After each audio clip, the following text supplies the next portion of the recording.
मुझे माफ कीजिएगा संबित, आपको मैं रोक रही हूं। आपने कहा इस बीज को विपक्ष ने बोया है, जरा इसको विस्तार से बताइए कि कैसे क्या हुआ है। नहीं, स्वाभाविक रूप से देखिए, हर कोई जानता है सीसैट का जो मसला है 2011 में आया, और मुझे आश्चर्य है कि वीरप्पा मोइली जो इसके सदस्य भी थे कमेटी के, वो आज बिल्कुल शांत बैठे हुए हैं, और उन्हीं के साथी जो हैं वो पार्लियामेंट में बहुत कुछ कह रहे हैं।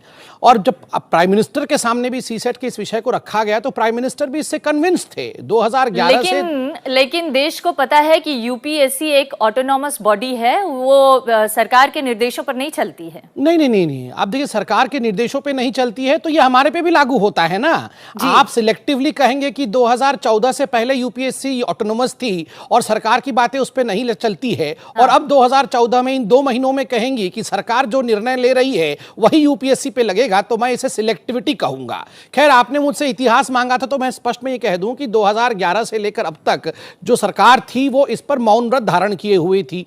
उसके पश्चात जब उन्हें लगा कि एक कमेटी बैठाना चाहिए, एक कमेटी, अरविंद वर्मा कमेटी भी उन्होंने बैठाई, और डेमोक्रेटिकली इलेक्टेड गवर्नमेंट द्वारा एक कमेटी बैठी थी। लेकिन इस बात को आप क्यों नहीं मेंशन कर रहे हैं कि दीनानाथ बत्रा जी ने इस मामले में हाई कोर्ट में पीआईएल दायर की थी और तब ये जाकर बड़ा मुद्दा बन गया था। तो स्वाभाविक, और दीनानाथ बत्रा जी का संबंध किससे है? नहीं, बात को आप क्यों छुपा रहे हैं? नहीं, छुपाने वाली बात क्या है? दीनानाथ बत्रा क्यों? मैं तो कहता हूं अगर हमारे पार्टी से भी कोई पीआईएल डाले तो इसमें बुराई क्या है? ये एक स्वतंत्र देश है, कोई भी पीआईएल डाल सकता है और विषय को आगे बढ़ाया जा सकता है। आप फिर ये कैसे कह रहे हैं कि इसका बीज यूपीए ने बोया था? तो बीज किसने? पीआईएल हाईकोर्ट में किसके खिलाफ डाला? जो बीज यूपीए ने बोया था उसके खिलाफ डाला, या पीआईएल करने वाला ही सीसैट लेके आया था? आप ये समझाइए मुझे। विशेषज्ञों को तो ये डर लग रहा है कि आप यूपीएससी जैसी स्वायत्त संस्था को कमजोर करने की कोशिश भी कर सकते हैं। नहीं, मुझे तो ये डर लग रहा है कि आप पहले क्वेश्चन को फॉर्मुलेट करिए कि हमारी बात को यूपीएससी मान रही है तो वो अच्छा है, या ना माने तो वो अच्छा है। मुझे लगता है कंफ्यूजन कहीं ना कहीं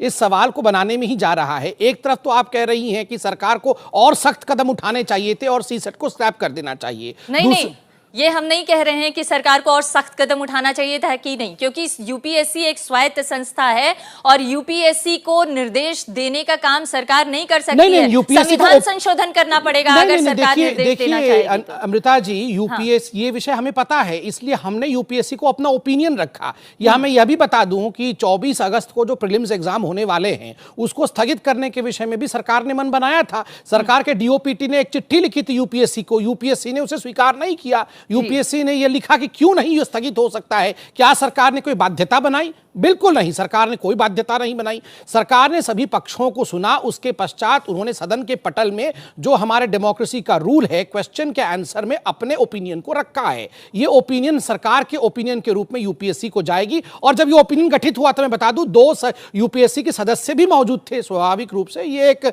सबके रजामंदी से बनाई हुई संवैधानिक सवाल को आगे बढ़ाते हैं। आप ये कह रहे हैं, आप हमारी बात को मान रहे हैं, लेकिन क्या संवैधानिक संस्था होने के नाते, जिसको बार बार हम कह रहे हैं कि यूपीएससी एक ऑटोनॉमस बॉडी है और जिस तरह से यूपीएससी ने फैसला लिया उस पर आज भी कायम है, अगर सरकार के इस जवाब को भी, पार्लियामेंट के जवाब को भी देखें तो उससे यही लगता है कि यूपीएससी ने जो सीसैट का स्टैंड लिया उस पर आज भी कायम है, तो सरकार की इस पूरी कवायद का कुछ अर्थ निकल रहा है। मैं 2-3 बातें कहूंगा। संबित की लगभग सारी बातों से मैं असंतुष्ट हूँ, विरोध करूंगा हर बात का पॉइंट्स में।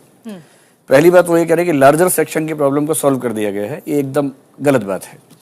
लार्जर सेक्शन को दिक्कत 8 क्वेश्चन से नहीं थी। 8 क्वेश्चन केवल 20 नंबर के, 35 क्वेश्चन जो लगभग 80 नंबर के, उनमें ट्रांसलेशन की दिक्कत है।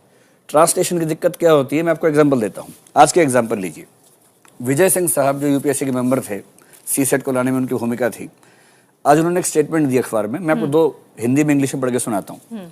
इंग्लिश में लिखा है, Mr. Vijay Singh said the government succumbed to the goons lobby while saying that marks of the English comprehension paper in the preliminary exam should be excluded for merit or gradation. इसका मतलब जो मैं समझ पा रहा हूँ वो ये है, उन्होंने कहा कि गुंडा लॉबी के सामने सरकार झुक गई, जबकि साथ में ये भी कहा कि इंग्लिश के नंबर नहीं जोड़ने चाहिए। इसका ट्रांसलेशन हिंदी के अखबार में, उसी अखबार में क्या, उसको सुन लीजिए। लिखा है, अंग्रेजी के मार्क्स को हटाकर गुंडों की लॉबी के सामने सरकार ने घुटने टेक दिए हैं। ये दिक्कत है। आज के ही अखबार में यूपीएससी के ही मेंबर की स्टेटमेंट इंग्लिश में क्या है और हिंदी में क्या है, एक ही अखबार में अलग अलग है। ऐसे क्वेश्चन से आप बच्चों से क्वेश्चन पूछते हैं प्रीलिम्स में, 35 क्वेश्चन ऐसे आते हैं 80 नंबर के, उनके आंसर गलत हो जाते हैं।